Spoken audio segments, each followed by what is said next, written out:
Good evening and welcome to 1819. I'm Abby Chu and this is my co-host Lu Zhang.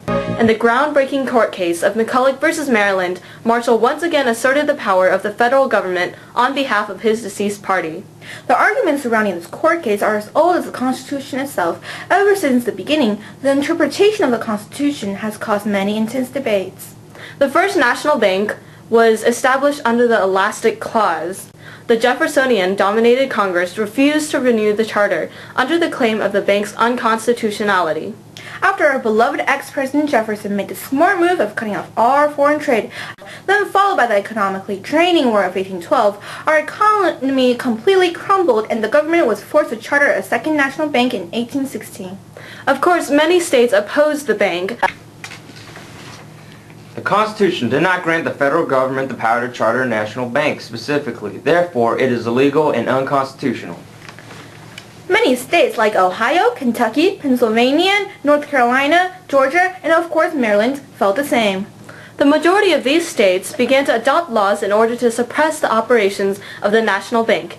They believed that this organization violated state power and the Constitution. Thus, Maryland in 1818 decreed a tax on all banks in the state not chartered by the legislature. We have invited a representative of the government of Maryland. The Constitution did not specify that the federal government had the power to create a national bank. The national bank would at most be a convenience, but it would never be essential for the nation. State banks are more than sufficient enough to sustain the economy. Thus, so-called necessary and proper clause in the Constitution would not apply to the national bank. Now, I know that you also feel that state rights are limited by the renewal of the bank. How so?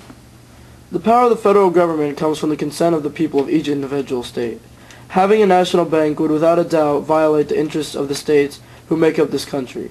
In the 10th Amendment of the Bill of Rights, it was stated that the powers not enumerated in the Constitution will be reserved for the state governments. Because the establishment of a national bank is not deliberately listed in the Constitution, therefore the institution of banks is a right clearly reserved for the states. Furthermore, a government with surplus power will be difficult to restrain. Thus, the power to authorize a bank should be reserved for the states themselves. I see. Your argument makes perfect sense in that context. What I don't completely comprehend is why would the government of Maryland feel that has power over the bank's branches? As I've said before, because the national bank itself is entirely unconstitutional by any law, the state should be granted the power to tax the institution.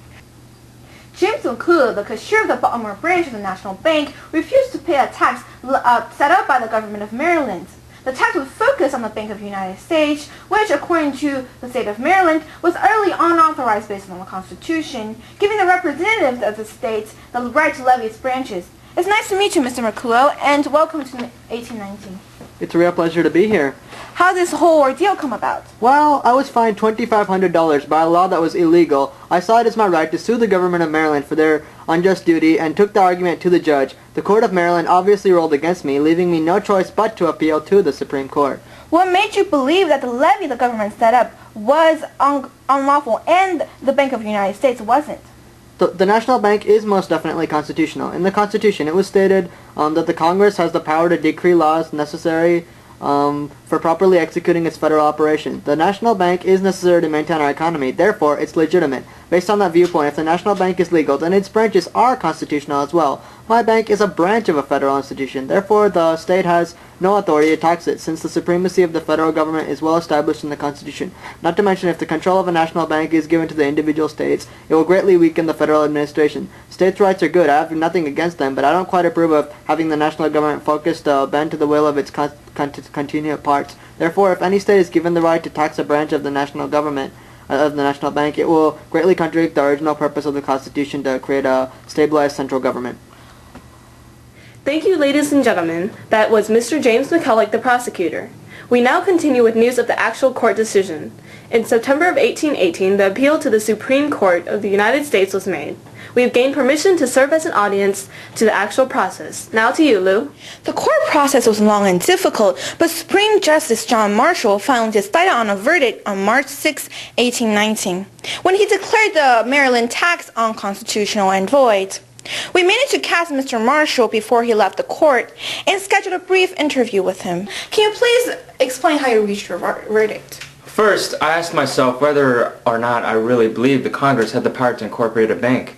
My answer ended up being definitely yes, because first, the federal government is supreme by being ordained and established in the name of the people, not by a compact of the states. Therefore, its powers should be exercised directly for the benefit of the people. I resorted to a loose interpretation of the Constitution as a support for my decision. So although the power to charter a bank is not specifically included, it's not extended either. The National Bank is essential in the execution of the nation's fiscal policies, and it is a constitutional federal institution because the Congress is given power to make all laws which shall be necessary and proper for carrying into execution the foregoing powers. How would you justify that a loose interpretation is better? Well, Lou, a strict interpretation of the Constitution will essentially be impractical. The elastic clause is included, not to reduce, but to enlarge the ability for Congress to execute its enumerated powers. Let the end be legitimate. Let it be within the scope of the Constitution, in all means which are appropriate, which are plainly adapted at that end, which are not prohibited, but consistent with the letter and spirit of the Constitution, are constitutional.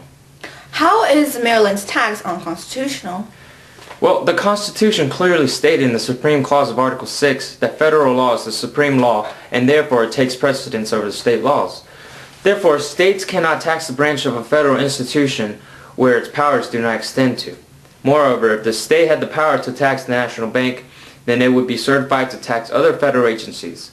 The American people do not intend for the government to be dependent on the states. In the past few days, the decision of the court has become greatly controversial. Opponents are denouncing the bank because they see it as a profit-making corporation instead of a federal agency, and they disapprove of the loose interpretation of the Constitution. Many citizens are afraid that such interpretation can lead to a greater abuse of federal power and that an amendment is needed to clarify the jurisdictional problems behind this verdict. Despite the opposition, the Supreme Court has asserted that an amendment is not necessary because the federal power to charter a national bank is already implied in the Constitution. The broad interpretation of the Constitution that Marshall exercised served as a legal cornerstone of future expansions of federal power. Moreover, this decision played a vital role in the creation of federalism, or the idea of a permanent balance between federal power and states' rights. The federal government's broad involvement in the economy is also well established in this landmark court case. Thank you for joining us on 1819 today, and we hope you leave with a renewed sense of an appreciation for our judicial system. This is Abby Chu and my co-host Lu Zhang, hoping that you'll live happily in the era of good feelings. Good night, and we'll be seeing you next Thursday.